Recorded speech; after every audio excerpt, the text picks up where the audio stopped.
7 p.m. I'll now call the New Milford Board of Education meeting to order, please. If we could all please rise for the Pledge of Allegiance. I pledge allegiance to the flag of the United States of America and to the republic for which it stands, one nation, under God, indivisible, with liberty and justice for all.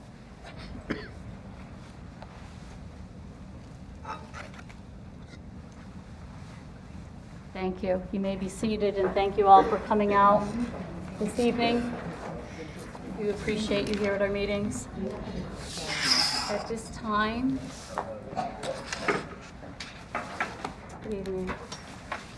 I would like to open the floor to public comment for those who'd like to address the board, please.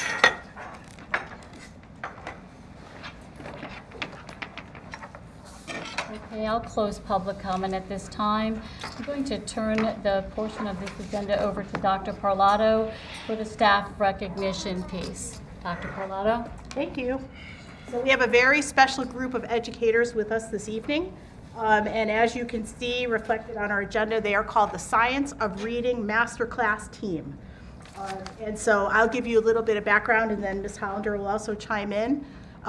We know as educators that grades K through 3 reading is absolutely critical and essential to students' success, not only in school but in life.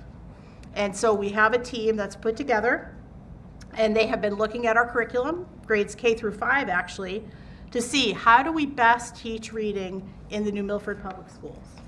This aligns nicely with what our state calls the Right to Read legislation. That asks all districts to take a careful look at reading instruction to make sure it aligns with the 5 pillars of reading. So that is a project that has been going on really for the last 18 months, I'd say. And so we are making great progress in terms of revising our curriculum.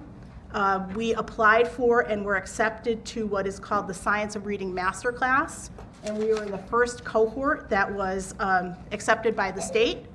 And what that masterclass did was provide this group of teachers with professional learning in the science of reading, but it also paired us up with a coach, and it also paired us with another school district so that we can do learning walks back and forth. And we were paired with Bethel Public Schools, and I think we visited them, and they came and visited us. And Waterbury. So yes, so we had 2 partners in this work. It has been a heavy, heavy lift to look at that curriculum and to make sure that it is aligned to those 5 pillars of reading. Tremendous amount of work, very, very thoughtful practice. And so I know Ms. Hollander will fill you in a little bit more, but we knew we really had to recognize and honor these teachers for their work. What I would like to share with you is what this team exemplifies. It has really been an honor and a privilege to work with them. They exemplify leaders of learning, and this work was done to the nth degree in terms of us wondering, being thoughtful. Everything that we do here is not only with what our students need, but teachers are learners too, and they thoughtfully think about that every step of the way. There is no easy lift, and there is no magic anything out there. It is a collective group working together to do this work well and to do it right. And I am proud to be a member of this team, and truly it is this team that made this work move forward. When we went to the state masterclass, we looked around. I didn't know exactly what we'd be entering at that time, and one might say, what's going on with New Milford? There's a lot of teachers in that group, because most of the groups were led with a lot of administrators, and that's fine. We had administrators, but we really had boots on the ground, and our coaches have comment, because we still work with them, that the growth that we made in terms of really looking at our work and doing it was really because we had that teacher voice and that teacher leadership in that work. So I couldn't be any more proud to be part of that team and to be associated with them. So we should be proud as in New Milford to have such amazing educators in our midst. So We always bring the largest group, right? We have the largest group every time, yes. 2 huge round tables, so. Yes, and we're proud of that because it does show, first of all, that it's not one person making the decision, and we make sure that the decision-making is spread out among our teachers. So we're super proud of that, and we want to honor their work and really the thinking that has gone into it. So they're called Ideal Employees, and the reason for that is we have 4 ideas that we live by: focus, heart, collaboration, and creativity. These employees exemplify all 4 of those. So they're going to go, I think we're going to go in alphabetical order. You'll come up, get your certificate, and then we'll take a group picture. So we begin with Catherine Banco. She is not here yet because of traffic. There's traffic. Oh, there she is. There's Catherine Banco. She's like,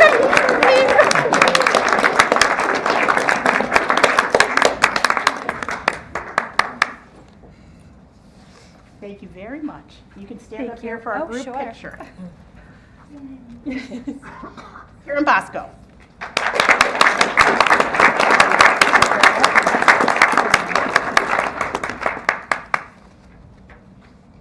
Thanks, Karen. Sarah Filigomo.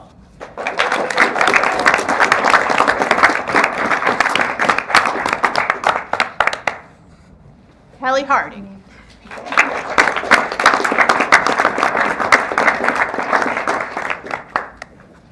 Nicole Hearing.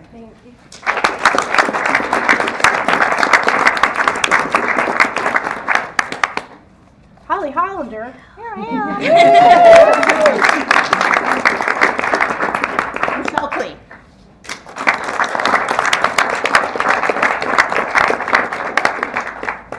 Megan Lago.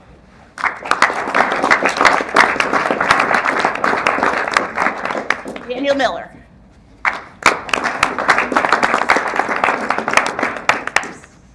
Shannon Serrera.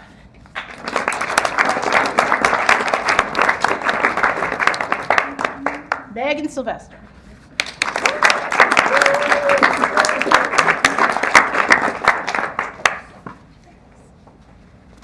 Go, boss. Connie Williams.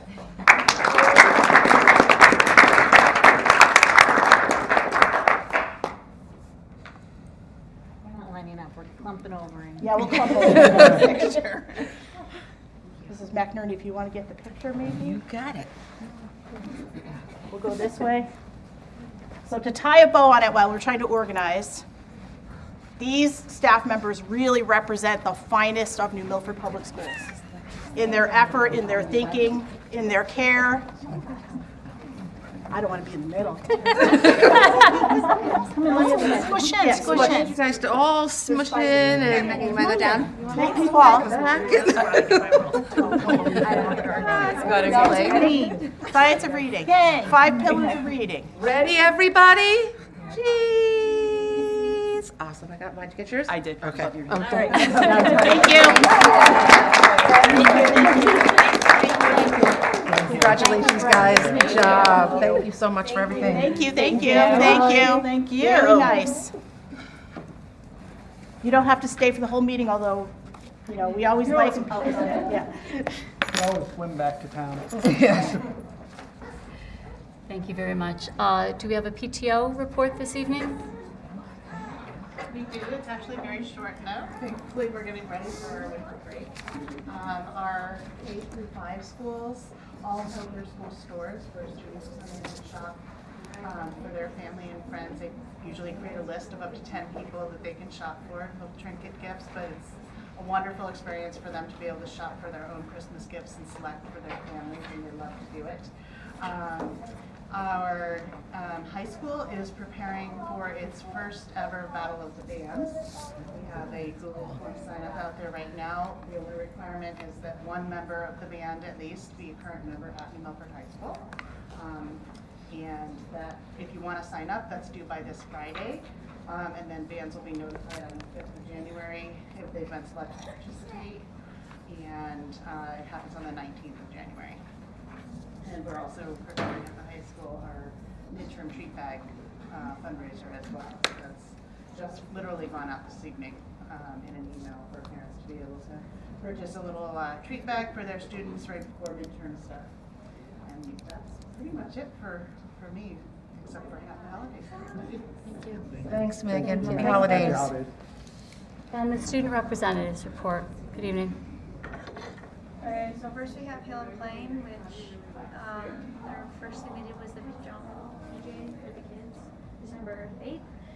And it was a fundraiser, and they raised about $500 to help the children at the CT Children's Hospital. PTO hosted a Polar Express movie night, and they on the 12th. And also on the 12th, there was a Yukon Extension Service, and it was assist with local maple syrup tasting during their lunch waves. And then Wednesday, December 13th, was an annual literacy day with NMHS students visiting to read their published children's literature. On Friday, December 15th, there was a whole school assembly that focused on what core values are and how we live them in our daily expectations and how to manage our feelings. And then at the end of the month, there was an NMHS sing-along for the whole school to enjoy. And then for the high school, they just did the musical auditions for it, so they're just using that, and they just had a horse concert Thursday, and this week we're doing Spirit Week, where we're doing, today was Dress Up for Candy Day, and then a costume for like movie of Christmas, and the last one was Cozy, Dress Up Cozy. That's about it. I like that. So, for Sarah Noble, they finished the last of their concerts. Students did an amazing job performing. Our terrific PTO hosted the holiday shop. Students had a terrific time and really enjoyed shopping for families and friends. Finally, this Thursday, the 21st, we continue our annual tradition of fundraising for Connecticut's Children's Medical Center with PJ Day. And then for Northville, we held our monthly CARES Assembly, which focused on compassion. Northville raised over $700 for the Connecticut Children's Medical Center.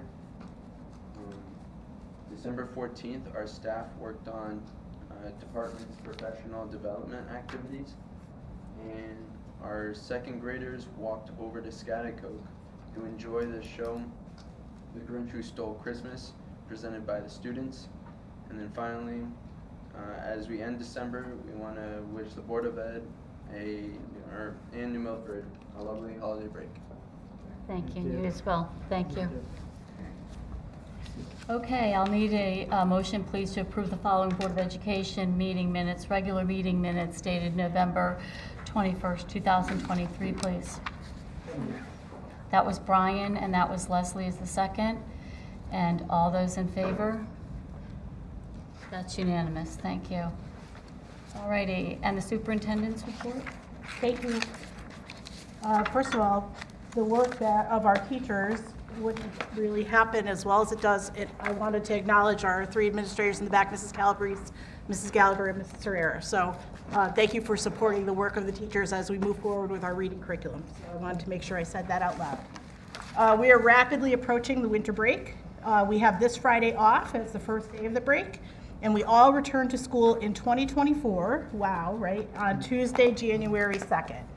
On behalf of our faculty and staff, I wish everyone in our community a restful and enjoyable time during the holidays. As you can hear in our PTO report and from our student representatives, and also see in our weekly communications from the schools and our social media channels, all 5 of our schools have social media, as do I. Our district is a very busy place with many activities and experiences for our students. As we head into the new year, I'll end with a sincere word of thanks for everyone who contributes to the New Milford Public Schools community. Our people make us who we are, and their efforts are valuable to the growth of our students and to our whole district. Thank you. Thank you very much, Dr. Carlotto. The subcommittee reports will begin with policy. Just continuing to work on revising all of our policies. This last meeting, we basically adopted a lot of new policies that needed to be adopted that are, requested by the state. And we deleted some that were not needed anymore. Thank you, Dr. Parlato, for your help. And the Committee on Learning. So there were 4 items that were discussed for information purposes in COL on the 19th. It was Science of Reading, Kindergarten Entry Age Update, World Languages Update at SMS, and the District Multi-Learning Programming, which contained a presentation. So the minutes really reflected what happened at these meetings. We learned a lot about the science of reading. There's a lot of work going on there, as we all know. The waiver that we had put forth early on in the process was not accepted, but New Milford Public Schools were not alone in this. Hollander explained that one of the reasons the waiver was weak is that they could only use what they had at that time. And since then, there have been amazing strides, including revising New Milford's units of study.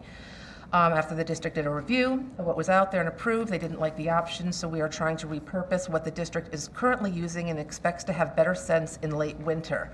The new program must be finalized by the start of the 25-26 school year, so we do have a little bit of time before we lock into something. We want to be very careful that we are trying to make sure we have the right program. Kindergarten entry age, as we all know, Connecticut was one of the last states to still have a December 31st cutoff to enroll in kindergarten. Moving forward, students must turn 5 by September 1st. About 34 kids in one of the elementary schools and 32 in another will be affected by this date change. Parents, however, can submit a waiver, and there will be an assessment will be written, which the district has to develop. Which, if parents want their kids to start earlier, they would have to meet certain criteria that not only meets academics but also SEL maturity. So we want to make sure that kids are ready and able to learn. Parents will also have deadlines to submit waivers, and the district is planning a community conversation called Let's Talk About Kindergarten on January 9th from 6 to 7 p.m. at the high school. Okay, world language. We kind of know what's happening with world language in lieu of being able to find teachers. And again, this is being felt across the country, really. It's just such a shortage. So we have been able to provide students with an alternative experience at Schaghticoke in lieu of, in addition to world language offerings. They're focusing on vocabulary, discipline literacy, reading, and evidence-based writing. We are at a point where we have to decide what to do regarding world language in the middle school if we cannot secure additional faculty. The thought is to keep world language in 8th grade, and then 7th grade could have a focus on communication arts. The plan is to have 2 world language teachers with an average class size of 25 students, and moving forward, world language courses at the high school will be modified to meet the students where they are. Last but not least, district multi-learning programming.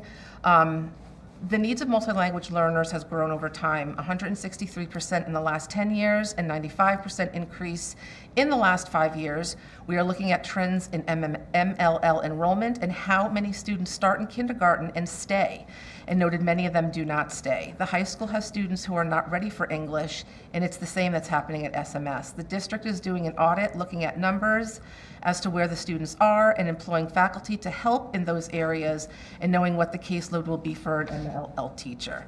It is hard to define since it depends on the level of each student and how they need to be supported. There are push-in support where MLL teacher comes in and co-teaches, and then there's also the pull-out services where students will meet in small groups outside of the classroom. They have identified a need for stronger systems, stronger scope, and sequence of curriculum. So they are really looking at this in order to make sure that we are servicing those students. And that's kind of what we discussed. Okay, thank you. And facilities? Yeah, well, it was close to a record night as far as speed goes, but there's always important items on the agenda, and most of them are up for discussion tonight, so I will save that for later. But one thing we did talk about was the New Milford High School woodshop HVAC vac and how Hawley, we gave the bid to the Hawley Construction the last full board meeting, and they've already stepped in and they are getting the mechanical permit to do the job, and we're hoping that the job could take as much as 8 to 12 weeks, and we're hoping that it'll be done by spring. That's optimistically thinking, but definitely for next school year, so this is all good news with that one. Other things on the agenda were the roof project, which we will discuss. The high school roof ceiling is done, and there's just some spot work still, but it's for the most part done. And Belfour Restoration we'll hear about later, and the central office we'll hear about later. Great, thank you, Brian. And for operations, for the monthly reports, which are the budget transfers and the purchase resolutions, as well as the budget position, are on for discussion and action, as they are every single month. There are other topics. We have an executive session, and there are other topics that came through operations that are on for discussion where there is no action that we've anticipated, and they are usually items that are, intertwined with facilities as well. So we do have the roof update on here, as well as the high school roof and central office and things of that nature, and anything that would have a financial impact also comes through for discussion. So through the operations committee, there wasn't anything that won't be discussed through the monthly reports, but I believe Anthony can give an overview to those who did not have an opportunity to read those minutes or have any questions on those reports prior to approving them. At this point, those are the subcommittee reports, the board chairman's report. Thank you, closing out this year, moving into next year. I would ask that board members please submit their lists of subcommittee requests, which are usually released approximately the first week of January, what you may be interested in serving on, and send those over to myself, and you can also send them over to the board clerk. And I will reach out to those as a general reminder to have those sent in. Our board meetings are published, our budget dates are up, and so all board members should have that on the calendar. I would expect that after the first of the year, Dr. Parlato will be releasing the budget to the board. We'll make sure what fashion you're comfortable. We usually have those books delivered or picked up, whatever, and then we'll begin those budget proceedings. As always, if you have any questions, please feel free to contact me, and I'd be happy to assist in any way I can. And I'd be remiss if I didn't say thank you for all of your time the board puts through. I know that on the last portion of this agenda, there is a synopsis of what the Board of Education has done in the last year. It's a completely amazing list of tasks and challenges. We have a lot of work to do, but I would urge that to go up on our website and to be sent to the town council and the community to give an idea of what we have been up to. So thank you. I will now move on to the discussion of possible action portion of our agenda. And we're going to begin with the monthly reports. I'll open the motion up, Anthony, and then we'll open up in case you wanted to cover an overview that was not covered in operations. I need a motion to approve the monthly reports, please. The budget position dated November 30th, 2023, the purchase resolution D777, and the request for the budget transfers, please. So moved. That was Tom and Eric. Thank you. All right, and the motions on the floor for open. Did you have anything you'd like to bring forward other than some of the comments made at operations? Yeah, just getting Thank you. small recap here. Operations we discussed now, we're within basically 0.24% of where we were with the available balance during the same time period last year. And I also started talking about the need for possibly 2 transfers that you probably will not see until the February board meeting. And those 2 areas are in nursing salaries, particularly because there is an unencumbered amount available showing the salary line. We need to recommit that money in contracted services. There are several nursing positions that we budgeted for that were going to be direct hires, expected to be direct hires, that are currently now employed via contracted services. So we need to move that money from from the nurse salary lines to a contracted service within special education. That transfer will be proposed probably in the month of February. And then also another item on the purchase resolution that booked out, and showing that the overdraw was on page 2 of 4. And this position, fourth one from bottom, showing that was related to cybersecurity insurance. Every year, through a third-party provider, as someone is no longer providing a umbrella policy, or any district for that matter, but it's out of business cybersecurity insurance. Those are the two areas where we'll see the board request for transfer after the budget process. That will particularly pertain, that will just pertain to the current fiscal year, 23-24. Thank you. Any other questions? Could I also, I had forgotten to mention, Anthony, correct me if I'm mistaken, during our budget process, although there will not be a subcommittees during the month of January, we will see financials or anything that needs to be brought before the board for the last night of budget adoption, so the board will act on those. So although we do not have subcommittee at that time, you should see those brought forward. I just wanted to put that out there. That's correct. Usually it's just a normal 3-monthly report. Yep. Year, budget position, purchase resolution, and request for transfer if there are any. That was a general overview of budget position list. Open up for any questions, and then I can make a few comments about purchase resolution. That'd be great. Do we have any questions on that? Okay, Anthony, if you could go forward, please. Yep, so just on the purchase resolution, similar comments that were made in operations. A lot of these are items for 5-year capital monies that we secure as money through our capital reserve. In the last few months, in matter, you're seeing those funds being funded and spent in alignment with those projects for this year. And on budget transfers, there are none at this time, but like I said, there'll be 2 to 4 coming sometime in this year, during this fiscal year. And also for the operations, we're keeping an eye on the line item for legal. As that's a volatile item, so that might be a third transfer, but I'm not 100% sure yet whether we'll need one. We definitely need one regarding nursing salaries, not that we're over, just the realignment.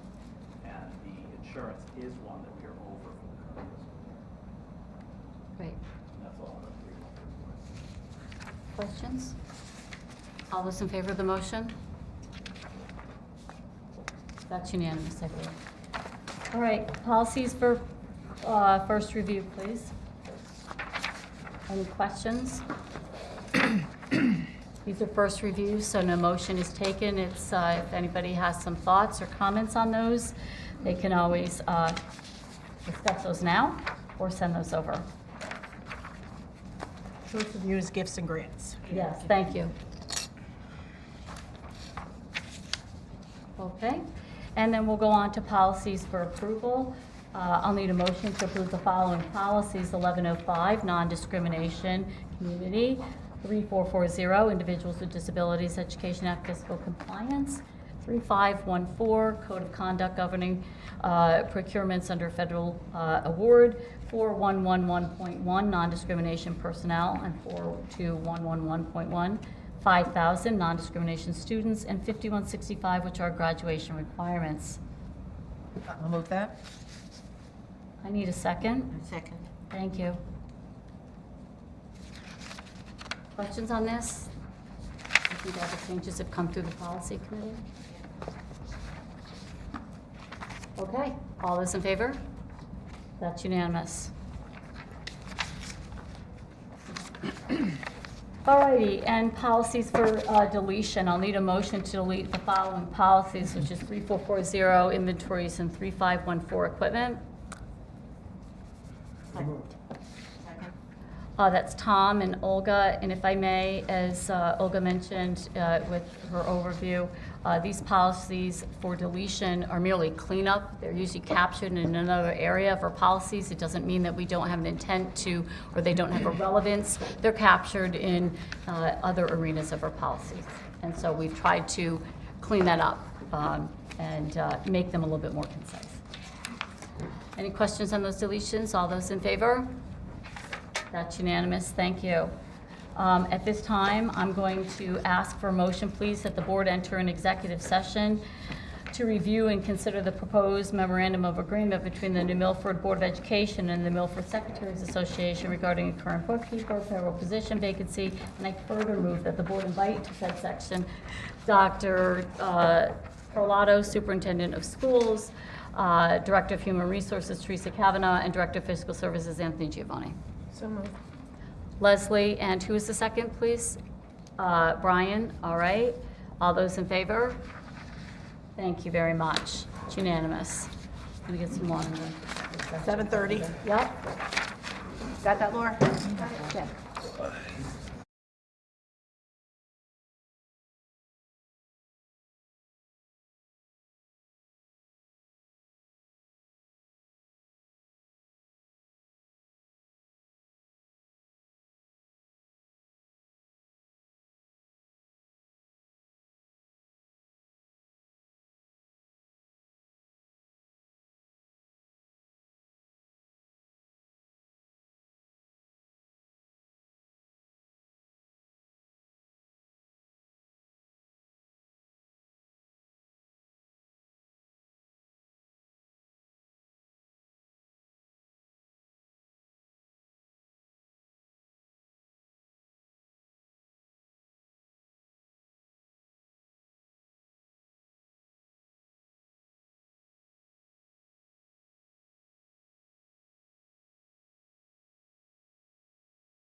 I had flipped everything over, so it's fine.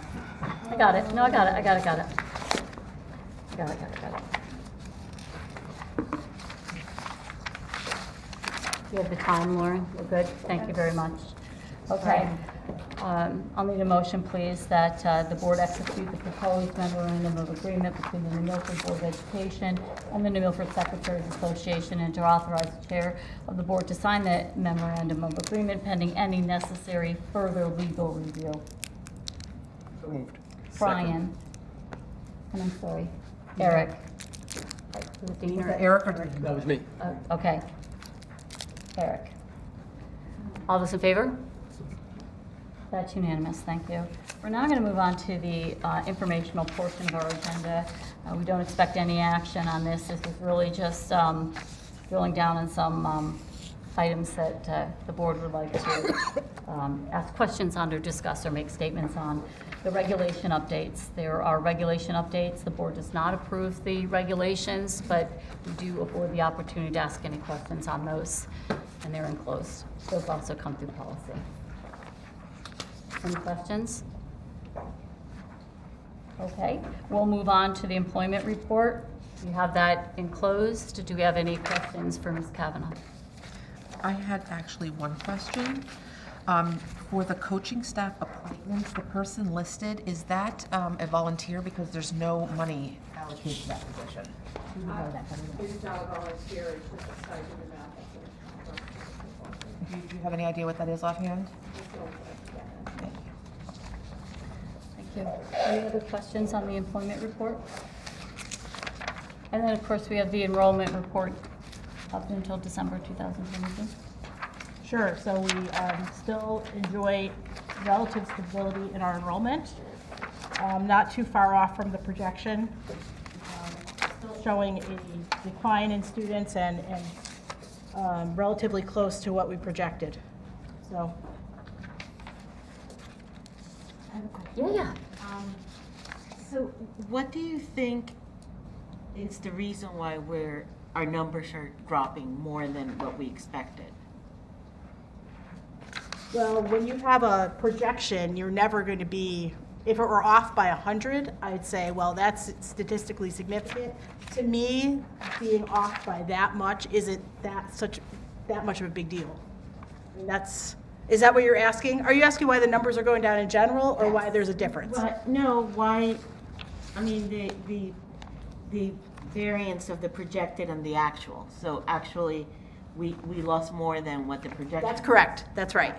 So there are many reasons for that. So there could be an increase in a transient population. You have more students moving in and out, going to different towns or going to different countries. There might be an increase in students who are being homeschooled. There's an increase, there's a lower birth rate than we expected. People move in and out of the community. Do you know how many students have left to go to other schools in the area? Certainly, I can get that for you, not off the top of my head, yes. That would be interesting to look at. For sure. Yep, I'll send that out to the full board. Okay, great. Yes. Thank you so much. But all other schools, right, Olga? Those that have left our district for other opportunities, Right. that not only, Other that are schools. not just partner schools, obviously, but others. Right. Okay. And I can also get you the homeschooling number. That's exactly what I was Yeah. going to ask Yep. as well. You might as well look at the whole picture. Yeah. Okay? And it would be interesting to look at the homeschool prior to, after COVID, like prior to COVID and after COVID. Because I know a lot of students didn't come back. You're right. There's definitely an increase in homeschooled students. Okay, we'll get that for you. Thank you. Yep. All right, yes, that's what I meant. Okay, so we will go on to the fiscal roof, I believe. High school update. The New Milford High School roof update, I believe, Yes. because it says roof underneath it, Yeah, so. it should be D1. Yeah, that's fine. That's fine. I can give there's no attachment here, we'll just give a verbal where we're at. This has been discussed probably through facilities, operations, and the board. We did, we, meaning Dr. Parlato, myself, Mr. Cunningham, Mr. Givone, Giovannone, and we went and we met with the town, the mayor and Mr. Healy, and set aside some time to just kind of see where we were with the project, and what the plan might be. I do believe that the town and the board had commissioned the Fuss and O'Neill report, and that data was brought forward. That was also discussed, I think, a little bit at the Municipal Building Committee. So we're just trying to keep everybody in the loop. I believe that the plan so far will be to make final assessments on what needs to be done on this roof, what the time frame will be, and what the changes will be, because obviously the school will be involved in that and will need to move things around when there might be some repairs to the existing roof. If I'm missing anything, correct me, but I believe that's what I've heard. We did reach out, and at that time, based on that report, we had asked for a few bits of information that were mentioned in that report to see if we could finalize what some of the interpretation of that report was, and some of the vulnerabilities that may or may not exist. We don't know. It's unfair to say, at least my perspective, that we know X, Y, Z, or this percent or that percent, because the town doesn't know and they're trying to gather that information. So that's where we're at, and we're hoping, at least I believe we're on the same page here, is that that information will be forthcoming. We'd like to see where we're going time frame wise, and what may or may not be changed on the roof project. And that's where we've been. Yeah, Tom. Can I just say a little bit more about it? Sure. Because it's a confusing issue. It is. Especially for people who aren't following as closely as we are. And the fastener issue is especially confusing because there's two issues going on at the same time. We know that the roof was not properly fastened. The previous contractor, United, did not use 2 screws per fastener. So that was the original concern. When Fuss and O'Neill did their study, they determined that missing fasteners reduces the safety factor from what should have been 3 to 1 or 4 to 1 down to 1.5 or 2. So close to no safety factor at all, but still above that factor. But they raised one more red flag, which may not be a problem, but we need to know. Essentially, they have a discrepancy between what Garland, the pullout capacity that Garland manufacturer assigned to the fasteners that were used. They said these fasteners that we will use have a pullout capacity of 600 pounds. And Fuss and O'Neill, in their own research, they estimated that the pullout capacity for those screws is 360 pounds. So if that's the case, these screws are about half the pullout capacity that they should have. And if that's the case, we have a serious concern with this roof because we have no safety factor.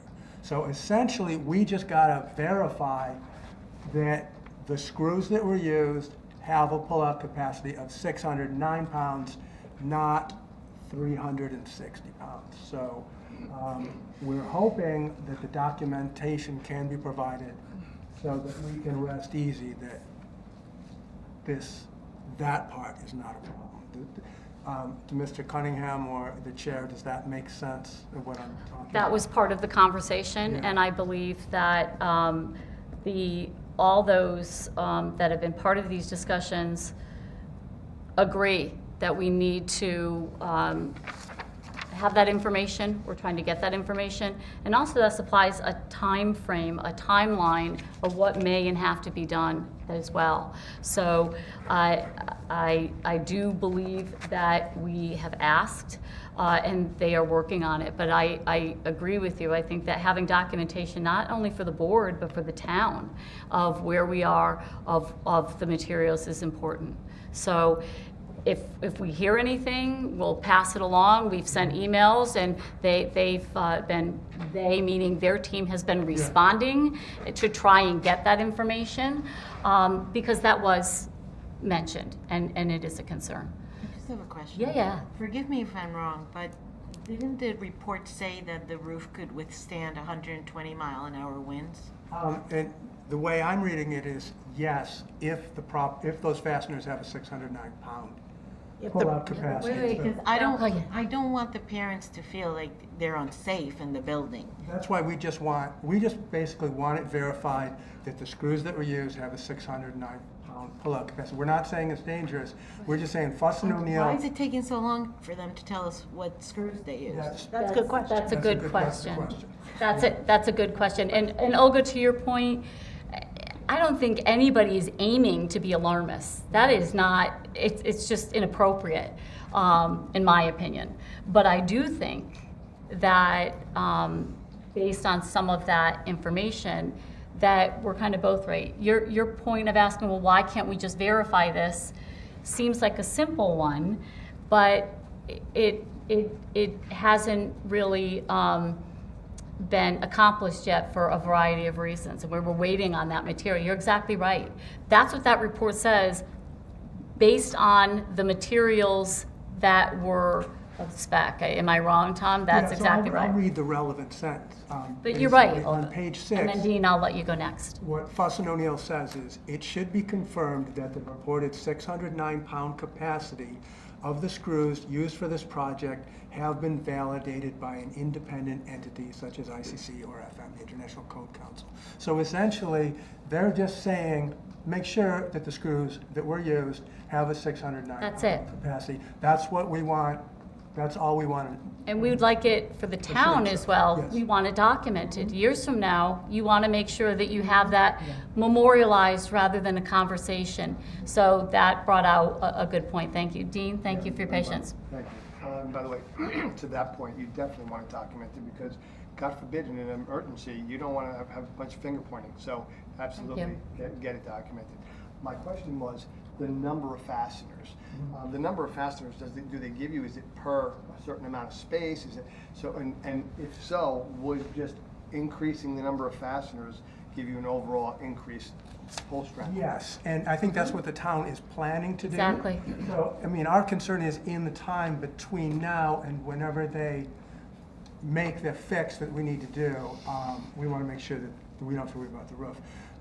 But adding the fasteners, it's not as simple as like adding, sheetrock screws or something. They essentially have to peel the roof back because of the way everything overlaps in the caps. So essentially, they have to take the roof apart, slide everything out of the way, then go back to the first panel, securely fasten that, and then put one after the other. So it's, Mr. Petroselli said basically it's unprecedented. It's essentially, it's a 50-year roof. It's designed to be put on for 50 years, and then when it reaches the end of its lifespan, they come in with the big pry bars and just roll it off and throw it away. So they have to work on. So it's a challenge. They can do it, I'm sure. But between now and when that everything repair is behind us, we just want that verification that those screws have the 609 pound. Because that was mentioned in the report, and obviously, to your point, we would just like to make sure that we're all on the same page. I will say through those conversations, it has been made abundantly clear that we all recognize that this is not an ideal situation, and the school district is committed to moving and maneuvering around whatever we need to do to be partners in making sure that repair happens. There's been no hesitation there, and that will continue. Whatever the town brings forward, and that guidance will be right there along the way to make sure. But we would like some of those assurances just to make sure of the overall picture. But you have a good point. Am I missing anything? And hopefully we'll have this brought put to rest. So I assume Mr. Cunningham doesn't have any new information. No, but we have reached out. Have I missed anything on that? There's been a lot of emails going back. Okay, thank you. And the Belfour restorations. Belfour restoration should be completed this month. They're just down to waiting on the shipping for some miscellaneous items, some faucets, a couple of for pools and such. So I'm doing a walkthrough with the administration there Thursday, and at that time we'll make sure that our punch list is commensurate with their punch list, and there's no items that we feel that need to be addressed, but for all intents and purposes, they're wrapping it up here now. And those are the science labs at the high school? Correct. Just And for yes, our, we're down to the yes. science labs versus all, Yep, we all, correct. we all know there was extensive Yeah. deviation there in July. And so are we pretty much complete?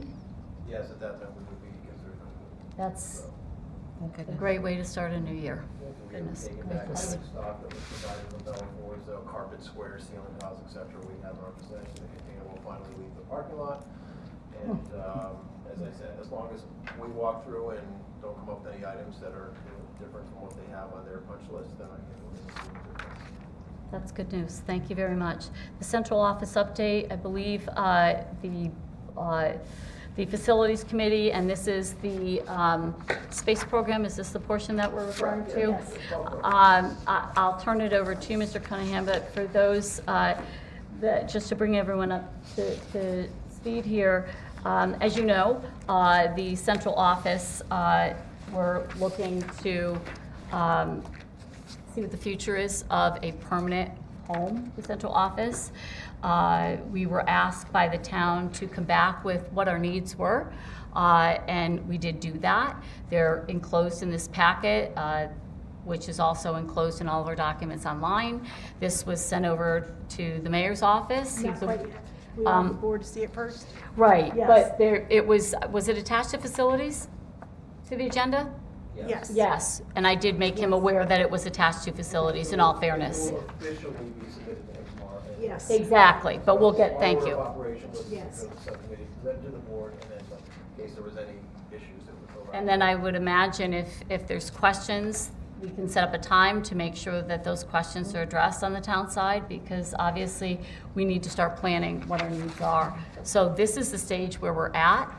We're submitting what we've been requested to submit, and we'll get those conversations going as to what the location may be, what the financial impact may be, what the planning would be, and how we're involved in that. Am I missing any questions? I just have a question. This is basically the square footage needs. Will there be any other requests from the board, from the central office about location of an actual building in relation to the schools, things of that nature? Because it'd be one thing to have a lot of space, but it would be another thing to be so far away that it's difficult to maneuver between the schools. So I'm assuming that there will be more conversations that take place about really what is an appropriate location for that space. Absolutely, and absolutely. I think that those conversations are joint conversations, and there'll also be a financial conversation as well. What would the cost be? What's the best location? What is the most beneficial and way to move forward? And how does this affect all of us and the taxpayer as well? And making sure that we have a facility that is the proper investment wisely. So we're at the beginning of that, but that's where we're at. And this is the information brought forward, and thank you for getting that packet over to them tomorrow. I do appreciate that. They requested that. So when Matt said unofficial, so I understand that the town will not be surprised when they see this. It was attached to No, facilities. they requested that we provide them with numbers, so as opposed to sort of shooting from the hip. Sure. See We what their applied the needs metric of what's called programming and architectural world, and so this was a way that they spoke to different departments. What do we currently have? How many file cabinets? Cold storage that you have, and potential additions to staff or departments in the future, and that's how then, that was the metric we applied to come up with the, I believe it's 18,000 square feet. And that then is a driver that you use to help develop things like cost estimates or what type of building you'd be looking to establish based on that. So that's the beginning. Next, what we then talk about is your point, areas, and then conceptualizing how this building would look like. The layout and so forth. Right. Yeah. Where your mechanics would be involved and to your point location. Thank you. That's good to know. This is a great first step to get these needs to them. But as your query, no, they are well aware. They asked us to provide this, and we said, we're gonna take a little bit longer because we're gonna do this right. We don't want a number that's just thrown out there, then we're committed to, we want some math behind it. Great, thanks, Matt. Thank you. Do you have any other questions on that? Okay, so now we'll move on to the board annual report. Based on this past year, 22-23, it was mentioned to me before how this came about. We've been probably putting this on the agenda for a very long time. Just to kind of do a recap of what the Board of Education has acted upon and provided to the community. It's, I think that it should be up on our website and sent over to council so everyone has an idea of a synopsis of what we've done in the last year. And there's quite a bit. There's quite a bit of commitment here, so I'd like to thank everyone for that. Yeah, I mean, this is a document that should be kind of beaming with pride in terms of the number of hours and the amount of work that this group puts forward on behalf of the schools. It's truly amazing. It's a very comprehensive snapshot is what it is. When you think about what we do in a year's time and you're able to get it down into 13 pages, that really shows what the impact has been. And this is not even reflective of the meetings behind this that make this Correct, happen. absolutely. The conversations, the information brought forward. So there is a lot here, and when we began this practice about 10 years ago, it was quite interesting to see it, and we kept it going. And I think it's a true testament to the community of, rather than looking at one set of minutes or a subcommittee, it can be difficult to look at a variety of time. This really puts it in one arena, and you can go back and take a look at it. So if you have any questions, please feel free to ask, but we'll get that up for everybody. Okay, 24-25 and 25-26 school calendars. Parents are going to be so happy to see these. Vacations can be planned. Yes. One of my career goals was to do 2 years of calendars once in my career, and so we have 2 years of calendars for people's consultation. And it provides, of course, planning ahead for families and for staff members. They mirror very much what we have this year in terms of school start date in August, in terms of the placement of the February vacation, the April vacation, and of course the last day of school. And you can see both of those things reflected there, and the holidays and things like parent conferences. So thank you, of course, to Ms. Hollander, who led the committee with numerous stakeholders to develop this. I don't know if you want to say anything else about it. No, thank you. It was a collaborative effort to make sure that we adhere to all the contractual obligations. I was just going to say, that's a challenge to fit all those puzzle pieces. Yes, Olga? Can I ask Holly? Yeah, go ahead. Holly, did you find this year that 2 days of parent conferences is enough? That's a great question. It's enough, and then it's not enough. It's for the elementary, it's not. For the secondary, it's more than enough. We talked about that. This time affords us the time to meet with parents. We always have that, relationship that we meet with parents, whatever, whenever they would like. So there's no perfect answer. I do communicate with the faculty to get a better sense. The elementary, like a little bit more time in between. The middle school did something, I think, historically, I think they did it, Sarah. They met as teams in the past. They used to do that, yeah. And so they did it again this year. It was well received. So we took in consideration and just have for the fall, instead of it being the 2 hours after school, we made it an early dismissal, so it gives people a little bit more time to meet with families. Because I know the elementaries really need it. I know. Yeah. We felt very rushed. We tried, there was just, Yes. And how was the feedback from the staff regarding that?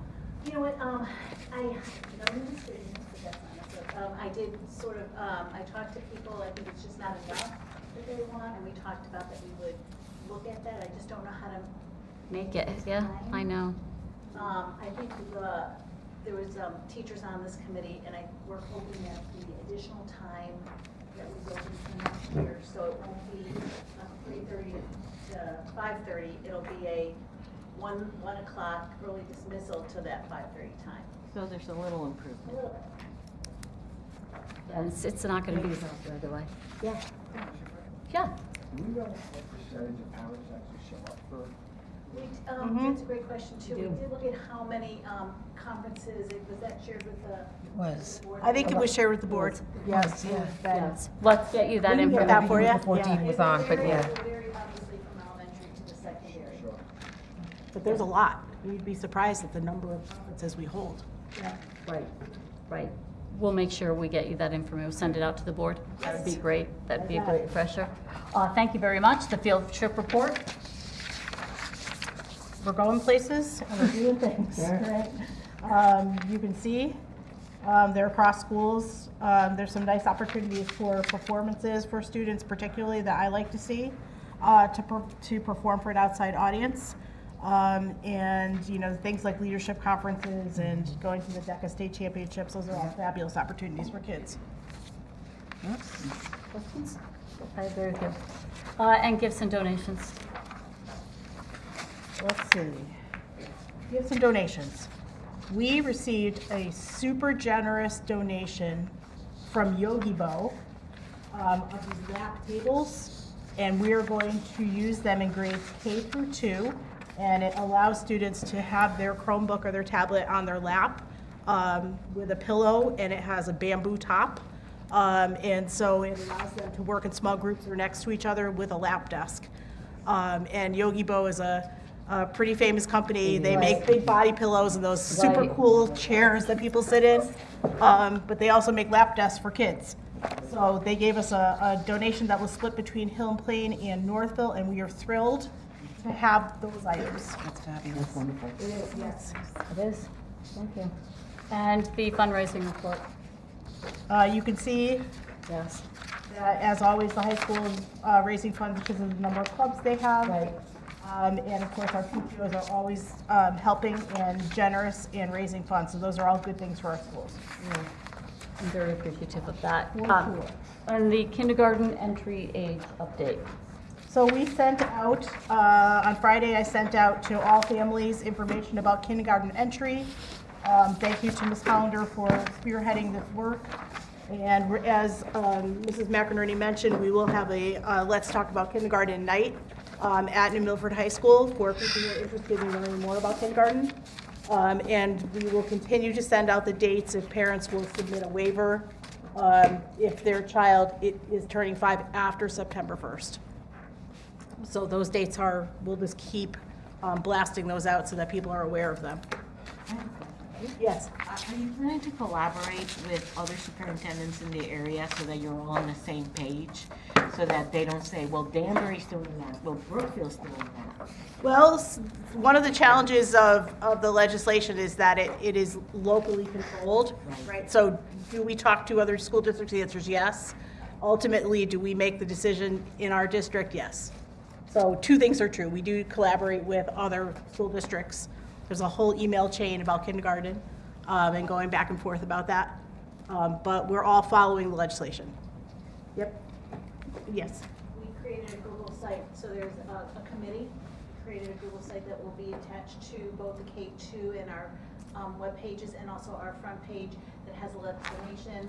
It'll be linked to the waiver, and there's information about the waiver, there's information about the community conversation, and then we also have frequently asked questions. So we'll make sure that site is accessible and updated as information becomes available.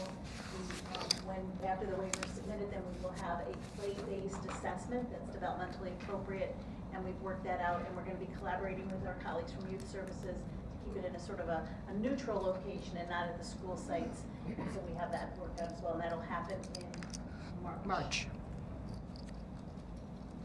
Great. That's great. That's it. Any other questions on that? Okay, before I ask for a motion to adjourn, obviously, we wish everyone a healthy and happy holiday, and appreciate all that you do for our community. So I'd like to ask for a motion to adjourn, please. Tom and Brian, and all those in favor? It's 8:11. Thank you, and have a nice holiday. Nobody won the bet. Nobody won the bet.